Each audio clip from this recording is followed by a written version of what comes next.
What is up, guys? Today's video, you're not talking to Cosmo. This isn't Cosmo right now. This is Caden Lambrania. And today is January 27th, 2022. And it happens to be my 16-year anniversary for my bone marrow transplant. I've been cancer-free for 16 years. And also, it's my mom's birthday. So, happy birthday, Mom. Love you. I want to talk about something I've been um, I guess, suffering from for the longest time, and that's survivor's guilt. Uh, with well, childhood cancer survivor's guilt is what I suffer from to this day. I'm 24 years old, so I'm just gonna start from the beginning. Once I first started feeling I guess guilty. So growing up in a hospital, I was diagnosed when I was 5 years old. So growing up in a hospital, in and out, admitted and everything, you meet families and you meet other kids with cancer, and you become friends, and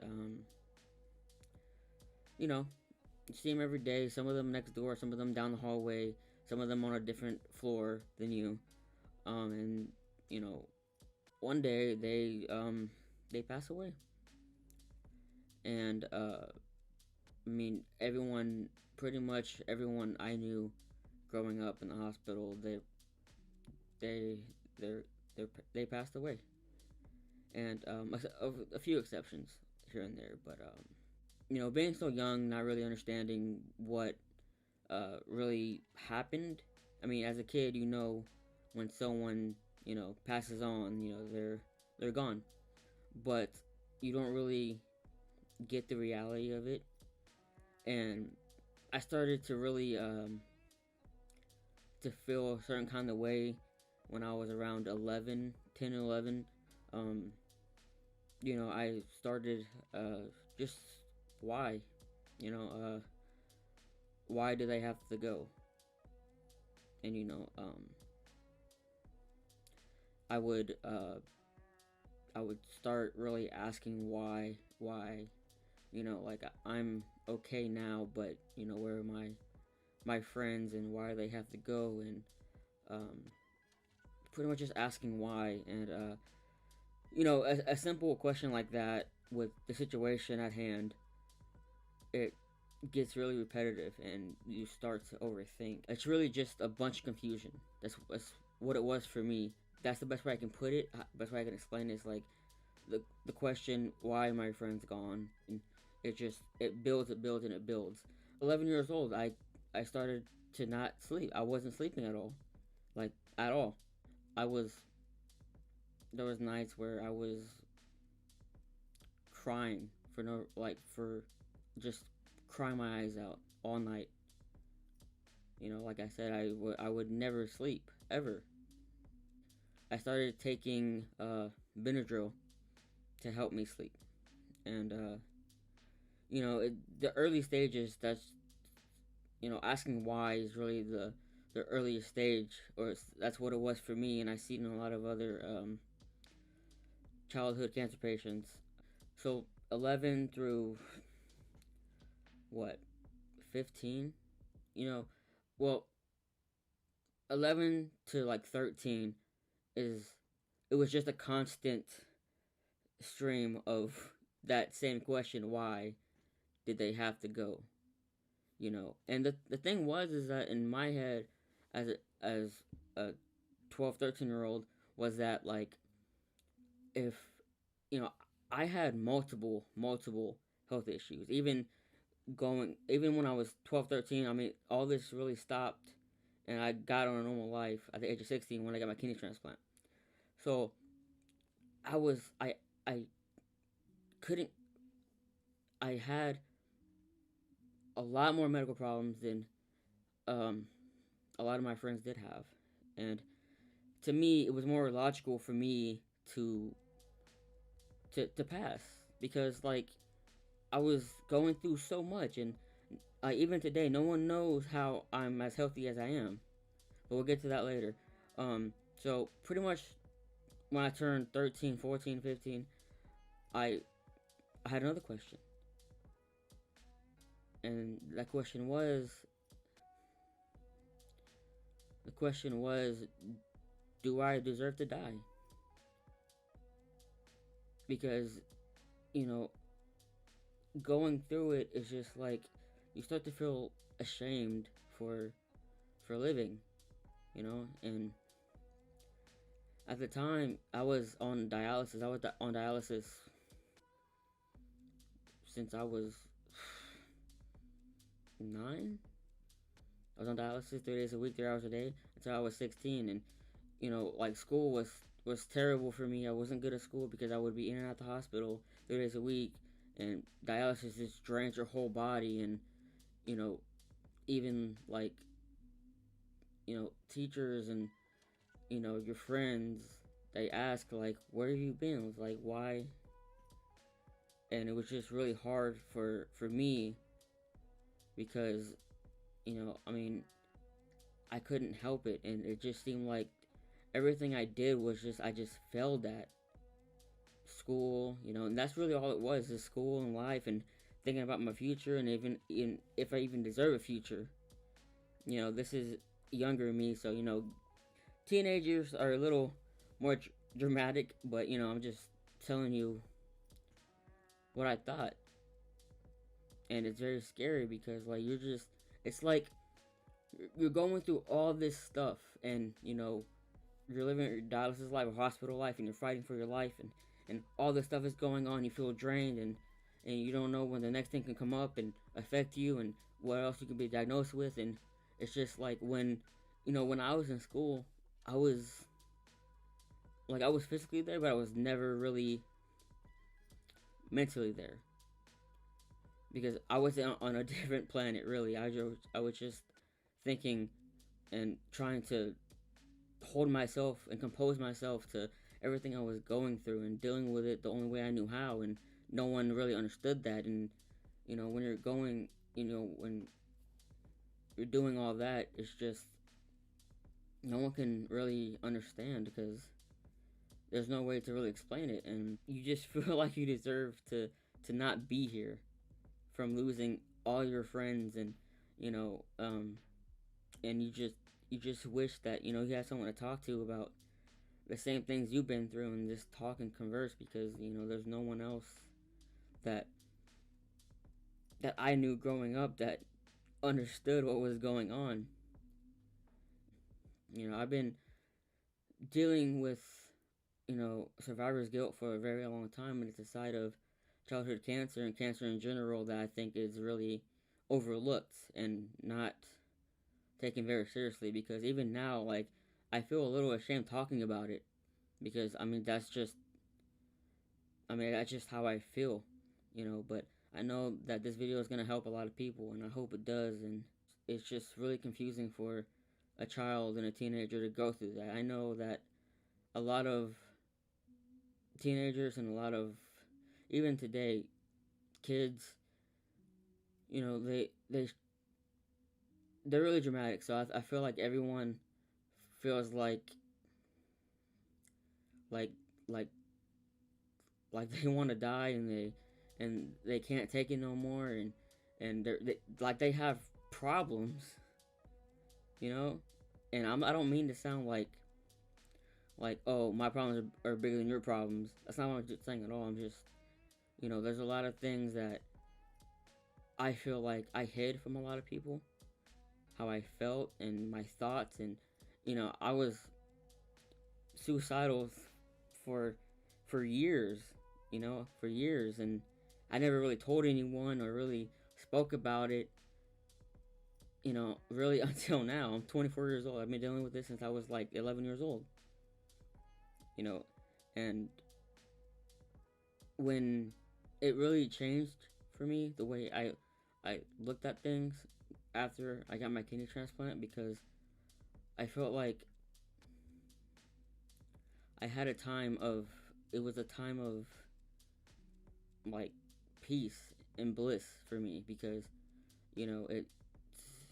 it's hard going through these things, you know, and you just have to do it, and it sucks so much, and you know, a lot of things are taken from you, and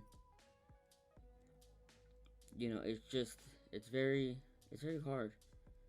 Uh, you know, I know survivors my age that they just I ask them about, you know, like I'll message them and be like, hey, like what do you remember from childhood having cancer? And like a lot of them, they just block it out, and that's what I try to do for the longest time. You know, I try to forget and I try to move on with my life, but you know, I feel like to really be at peace with yourself, you have to accept everything, even your past, even if it's not the brightest, even though it's not the most positive. You have to accept it, and that's how I feel. I feel like if I don't accept who I am and what I've been through, then you know, there's no point in resisting. And I think when I was younger, that's what I really tried to do. And you know, when I got my kidney transplant and everything, things just changed mentally for me. I had more time to think about things and you know, really contemplate my life and what it means, and really what, you know, losing people, what it means, and losing friends, and the meaning of things, really. Because when I was younger, you know, I was just jumbled up and it was just racing so much in my head. And you know, I've learned that the question why why did they have to go, why did they have to pass, and why am I the only one left, and you know, you know, I've looked for answers everywhere, you know, and I figured out that there's no answer to that question. You know, when the only one that can answer that question is you, and you have a choice. For the longest time, I chose for everything in my past, the people I've lost, and everything. I've for the longest time, I realized that I was looking at it in a very negative, depressing way, because at the time, that was all that my life was. And I'm not, you know, I'm not trying to feel sorry for myself. I'm just saying, like, it was it was hard, and there was a lot of things going on, you know, externally and internally. You know, as I got older, I've realized that we have a choice. You have to make sense of it. That's all it is. It's just making sense of what happened and why it happened, and you have to put meaning behind that. It's a gift to be able to choose how you deal with it, and especially with kids and childhood cancer, because, like I said, no one realizes this side of, you know, childhood cancer. You know, I've been through a lot of adversities and a lot of alone time, and but now now it's a whole different story for me. And you know, this is how life works. You know, you go through the bad, and you conquer it, and you go through it, and you go through it, do whatever you can to keep strong and keep your head intact and keep sane. But now, you know, I know why, and I hope this explanation helps you in any situation, really. If you have ever lost anyone at all, um, I live for everyone I've ever lost. Everyone, you know, and that's my motivation. That's my why, and that's that's why I live, and that's why I live positively. You know, I always try to do the right thing for them, and I give when I can, and I care so much about people, and I just try to do the things that they will never get to do. I mean, and like as you know, we lost Colton about a year ago, and Colton, he really changed the way I see things, and the way just he really opened my heart a lot. It's a complicated thing, it really is, and I've been through it, and I want to try to help anyone that any childhood cancer survivor or going through cancer, that I hope I can help you. And I mean, I've been there's times where I get really down, and sometimes I feel like I have no purpose, a lot actually. But there's times where you know I'm happy, and I'm happy to live my life, and I'm happy that I'm blessed with the life I have, and blessed with family and friends and everyone, because I think that's my purpose, is to help people and to live for those who can't. I just wanted to make this video finally expressing the way I feel, and the how long I've kept this in. I've never really went in depth like this, but my first time doing it, and you know, I know where I hope I can help a lot of people. And yeah, so 16 years cancer free. That's a blessing. Do I think I deserve to die? I mean, God surely doesn't think so. So here I am.